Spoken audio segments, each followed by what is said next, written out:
വിതറിയ വഴിയിലൂടെയുള്ള സഞ്ചാരം പോലെയാണ് നല്ല ഉപദേശങ്ങൾക്ക് അടിസ്ഥാനമായ ജീവിതം. നല്ല ഉപദേശങ്ങൾക്കായി കാതോർക്കാം. Good evening.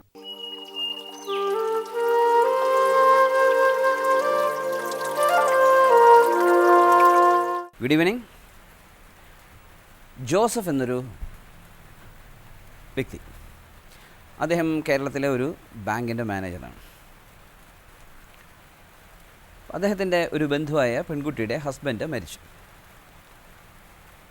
2 കൊച്ചുകുട്ടികളാണ്. അപ്പോൾ അവർ ബാങ്കിലെന്തോ ലോണിൻ്റെ കാര്യത്തിനകത്ത് വന്നു. ഇങ്ങനെ തൻ്റെ ബന്ധുവിൻ്റെ ഭാര്യയാണ്, ചെറുപ്പമാണ്, വിധവയാണ് എന്നതുകൊണ്ട് അദ്ദേഹം ആ ലോണൊക്കെ പാസ്സാക്കി കൊടുക്കുന്നതിനൊക്കെ സഹായിച്ചു. പിന്നീട് അദ്ദേഹം ഭാര്യയുമായിട്ട് അവരുടെ വീട്ടിൽ പോയി, അവർ തിരിച്ചു വന്നു. അങ്ങനെ അവർ വളരെ തിക്ക് ഫാമിലി ഫ്രണ്ട്സായി. അപ്പോൾ സ്വാഭാവികമായിട്ടും സമൂഹത്തിലെ ഹോൾഡൊക്കെ ഉള്ളൊരു വ്യക്തി എന്ന നിലയിൽ നമ്മുടെ കഥാനായകൻ ആ ഒരു കുടുംബത്തിൻ്റെ ഒരു രക്ഷകനായി എന്ന് പറയാം. അപ്പോൾ ആണ് ഒരിക്കൽ അദ്ദേഹത്തിൻ്റെ ഒരു ബന്ധുക്കളുടെ വീട്ടിൽ വെച്ച് ഒരു കാര്യം അറിയാം. അതായത് ഒരു പുരോഹിതൻ ഈ പെൺകുട്ടിയെ കാണാൻ വേണ്ടി കൂടെ വീട്ടിൽ വരുന്നത് ഒരു പരദൂഷണത്തിനൊക്കെ സബ്ജക്റ്റായിട്ട് വരുന്നു. അതുകൊണ്ട് ആ പെൺകുട്ടിയുടെ അതൊന്ന് സൂചിപ്പിക്കണം, ഭർത്താവില്ലാത്തൊരു പെൺകുട്ടിയാണ്, യാഥാസ്ഥിക സമൂഹത്തിലാണ് ജീവിക്കുന്നത്, അതുകൊണ്ട് ഇത്തരം സ്കാൻഡൽസൊക്കെ അവോയ്ഡ് ചെയ്യണമെന്ന് അദ്ദേഹത്തിൻ്റെ ബന്ധുക്കൾക്കെല്ലാം ഈ കുട്ടിയോട് പറയണമെന്നുണ്ട്. അപ്പോൾ അവർക്ക് പറയാനൊരു മടി. അപ്പോൾ ഇദ്ദേഹം അടുത്ത ഒരു രക്ഷിതാവാണല്ലോ, അപ്പോൾ ഒന്ന് വാൺ ചെയ്യണം എന്ന് ജോസഫിനോട് പറയും. ജോസഫ് അത് ആ സ്ത്രീയോട് പറയും, ഇത് വളരെ ശ്രദ്ധിക്കണം. അപ്പോൾ അവൾ ഈ കേസിൽ സാധാരണ കുട്ടികളൊക്കെ പറയുന്ന പോലെ തന്നെ അദ്ദേഹം ഒരു പുരോഹിതനാണ്, അദ്ദേഹം പ്രാർത്ഥനയുടെ കാര്യത്തിലൊക്കെ എൻ്റെ വീട്ടിൽ വരുന്ന അല്ലാതെ ആളുകൾ പറയുന്നതൊന്നും വിശ്വസിക്കരുത്. അപ്പോൾ നമ്മുടെ കഥ ഞാനൊന്നും വിശ്വസിക്കുന്നില്ല, പക്ഷേ അത് ശ്രദ്ധിക്കണം. കാലം കഴിഞ്ഞു, കുറച്ച് കഴിഞ്ഞു, ആ ആരോപണം വീണ്ടും വീണ്ടും വന്നുകൊണ്ടിരിക്കുകയാണ്. ഫാമിലി സർക്കിൾസിൽ എവിടെ പോയാലും അങ്ങനെ ഒരു സംഭാഷണമുണ്ട്. പ്രത്യേകിച്ച് അപ്പുറത്ത് നിൽക്കുന്ന ഒരു പുരോഹിതൻ കൂടെയാണ്. അപ്പോൾ ഒരു ദിവസം ഇദ്ദേഹം പുരോഹിതനെ കണ്ട് സംസാരിച്ച് കളയാമെന്ന് പറഞ്ഞിട്ട് നേരെ അദ്ദേഹം താമസിക്കുന്ന സ്ഥലത്ത് പോയി, ആ സെമിനാരിൽ പോയി പുരോഹിതനോട് കാര്യം പറഞ്ഞു. പുരോഹിതനെ ചെന്ന് അന്വേഷിച്ചു. അപ്പോൾ പുരോഹിതൻ അവിടെ ഇല്ല. അപ്പോൾ നേരെ ഈ സ്ത്രീയുടെ വീട്ടിൽ പോയി ഒന്നുകൂടെ വാൺ ചെയ്യാം എന്ന് വിചാരിച്ച് ചെന്നപ്പോൾ അവിടെ പുരോഹിതനുണ്ട്. അദ്ദേഹം രാത്രി തന്നെ അവിടെ ഞാൻ താമസിക്കുന്നു. സ്വാഭാവികമായിട്ട് ഇങ്ങനെ രംഗത്ത് ചെയ്യുന്ന പോലെ അദ്ദേഹം പൊട്ടിത്തെറിച്ചിട്ട് നിനക്ക് മാന്യവും മര്യാദയായിട്ട് ജീവിക്കാൻ പറ്റുമെങ്കിൽ ഈ സമൂഹത്തിൽ ജീവിച്ചാൽ മതി, എങ്കിലേ ഞങ്ങളുടെയൊക്കെ സഹായം നിനക്കുണ്ടാവും.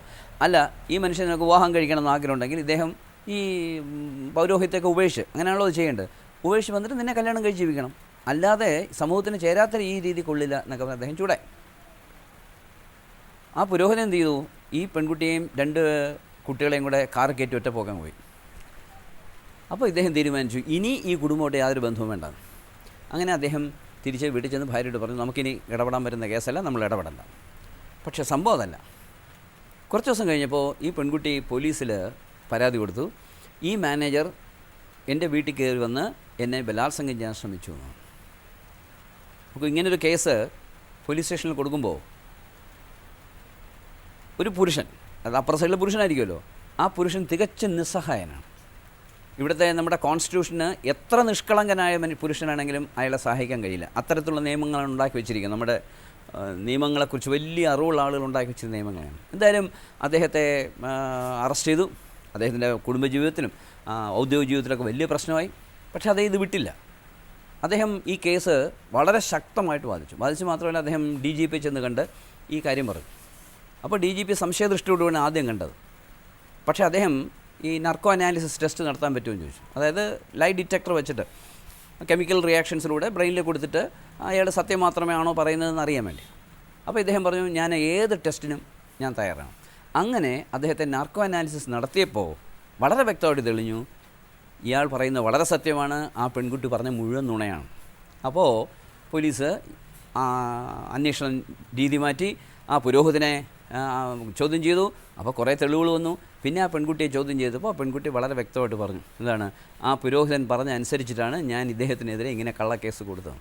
നോക്കൂ, ഒരു വനിതാ ദിനം ഇവിടെ കടന്നു പോകും മാർച്ച് 8-ന്.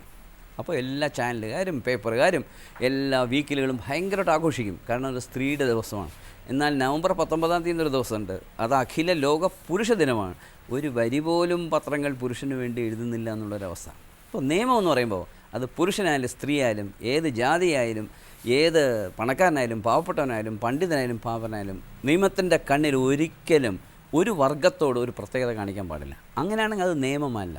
ഇന്ന് സംഭവിച്ചിരിക്കുന്ന കാര്യം എന്ന് പറഞ്ഞാൽ നിയമങ്ങൾ ഉണ്ടാക്കുന്നതിൻ്റെ ഭയങ്കര ആവേശത്തിൽ ഉണ്ടാക്കുന്ന നിയമങ്ങളിൽ പലതിനും ഒരു യുക്തിയുമില്ലാത്ത രീതിയാണ് വന്നിരിക്കുന്നത്. നമ്മുടെ നിയമസഭ ഉണ്ടാക്കിയ നിയമസഭയുടെ നിയമങ്ങൾ ഉണ്ടാക്കിയ, നമ്മുടെ പാർലമെൻറ്റിൽ നിയമങ്ങൾ ഉണ്ടാക്കിയ അംബേദ്കറിനെ പോലുള്ള ബുദ്ധിരാക്ഷസന്മാരുടെ പിന്നീട് വന്ന തലമുറകൾ എന്ന് പറയുന്നത് പലപ്പോഴും ഒരു നിയമം ഒന്നി ആശാൻ്റെ നെഞ്ചത്ത് അല്ലെങ്കിൽ കളയുടെ പുറത്ത് എന്ന മട്ടിൽ നിയമങ്ങൾ ഉണ്ടാക്കുന്നത് കൊണ്ട് സമൂഹം സ്ത്രീയും പുരുഷനും തമ്മിലുള്ള അകൽച്ചയിലേക്ക് വന്നുകൊണ്ടിരിക്കുകയാണ്. ഇനി കുറേ കാലം കഴിയുമ്പോൾ ഈ നിയമങ്ങളെല്ലാം ശരിക്കും പഠിച്ചു കഴിഞ്ഞാൽ ഒരാണും ഇവിടെ കല്യാണം കഴിക്കില്ല എന്നുള്ളൊരു അവസ്ഥയിൽ വരെ നിയമങ്ങൾ കൊണ്ടെത്തിച്ചേരും. അപ്പോൾ ഇതിനെക്കുറിച്ചൊക്കെ പുനർചിന്തനം ചെയ്യേണ്ടതും ആവശ്യമില്ലാത്ത നിയമങ്ങളൊക്കെ മാറ്റേണ്ടതും ഒക്കെ വളരെ അത്യാവശ്യമാണ്. സ്ത്രീയെ രക്ഷിക്കാനായിട്ട് പോകുന്ന ആ ഒരു ആവേശത്തിൽ പുരുഷനെ ഏതെല്ലാം തരത്തിൽ വേദനിപ്പിക്കാമോ ആ തരത്തിലെല്ലാം വേദനിക്കുകയും അവമാനിക്കുകയും ചെയ്യുന്ന നിയമങ്ങളാണ് ഇപ്പോൾ പലതും ഉള്ളത്. അപ്പോൾ അതിനെക്കുറിച്ച് ആവേശമെല്ലാം വിട്ടിട്ട് വളരെ യുക്തിയുക്തമായി ചിന്തിക്കുകയും പുരുഷനെയും സ്ത്രീയെ ഒരുപോലെ കാണുകയും ചെയ്യുന്നൊരു സമൂഹം ഉണ്ടാവണം.